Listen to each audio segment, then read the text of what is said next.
इस समय कौन नगर में जाओ? 7 दिन 7 रात बीत गला और पानी बिना कुमल कले जात रहे सालिए। कहा जाओ, कौन नगर में जाओ? कोई भीख दुख नहीं दा रही, नहीं कोई रोटी पानी दा रही है। माए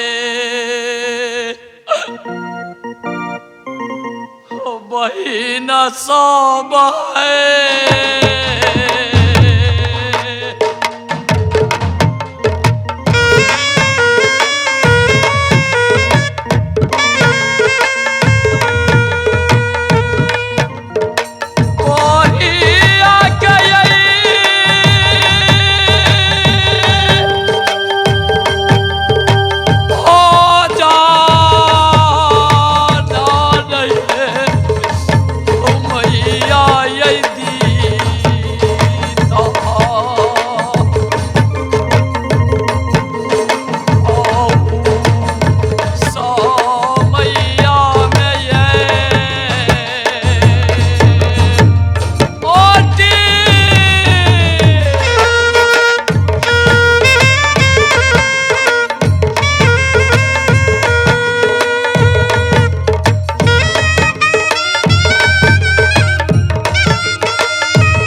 भगवान, और इस समय कहा जाओ? कौन नगर में जाओ? अंग अंग में पीछ पानी बह रही। लोग जो मनुष्य देख रही थूक फेंक रही, कोरी आ रही है। ये कोरिया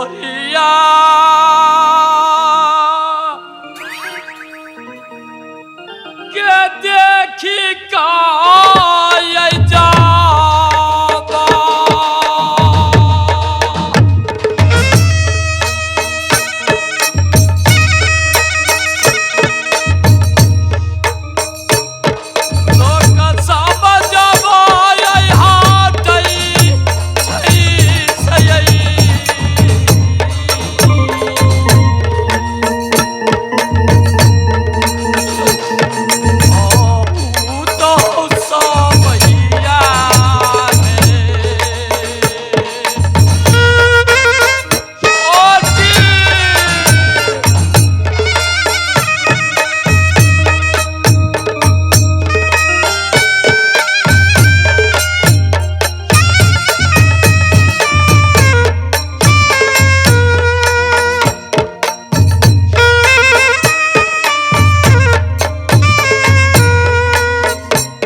बस्ती में कोई नहीं भी ना कोरी के खैला लिए ने 1-2 रुपया दान के रहिए और जा रहल छी दोसर नगर में भीख दुख माई के गुजर कराओ ताकि ये रूप में मने माँ चिन्हत नहीं बहान ने नगरी के समाज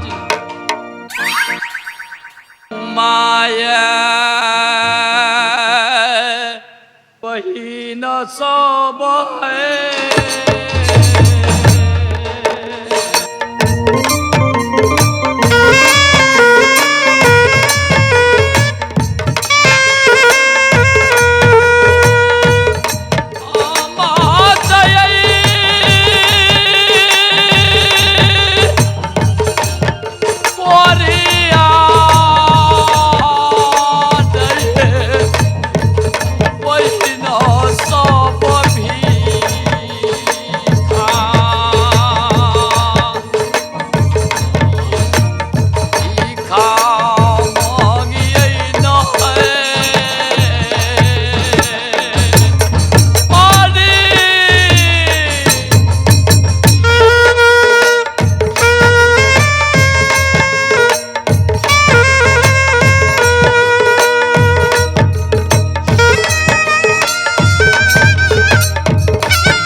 शांति के नाप लिहा और वही नाप से जो लड़का होबक चाहिए नहीं एक इंची कम और नहीं 1 इंची नमहर से नहीं तो बउआ शांति के बोला के आ नाप ले छी आ तकर बाद जो लड़का खोजे में हम निकल जाए छी।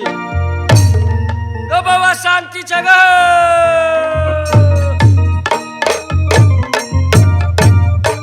की बात है मंत्री भैया। वाह हाँ आज तो तोहर बड़ मन खुशी होता। हमरा कुछ पता नहीं है। कुछो पता न हो बुआ? नहीं हो। आज जाले घूस घास नहीं देभी। अच्छा ताले आज कहबो ना ऐसे कह दे छियो। हाँ एहन कौन बात है? एहन कौन बात? घूस देभी कि न?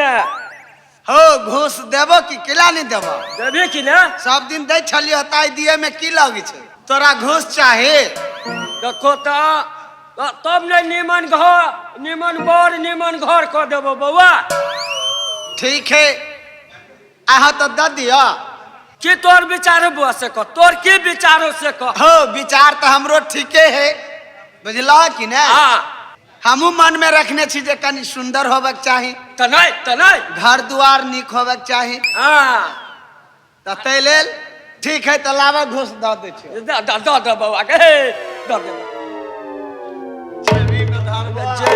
जेबी में धो देलिया। हाँ मालिक काल के कि बउआ शांति के नाप लिहा नहीं 1 इंची लड़का और नहीं लड़की छोट होबक चाहिए और नहीं नमहर होबक चाहिए से नहीं तो बउआ शांति के नाप ले छिए और तकर बाद लड़का खोज में निकल जेबै। ओ ठमका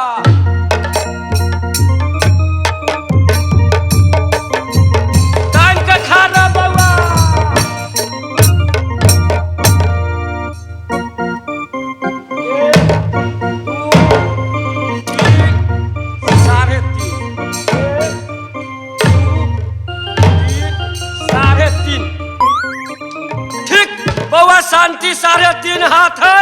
एकदम लड़का होबक चाहिए 3.5 हाथ। यहाँ से हम जा रहल छी लड़का खोज में। बउआ शांति, हाँ जा तू महल में आराम अच्छा करा। ठीक है ता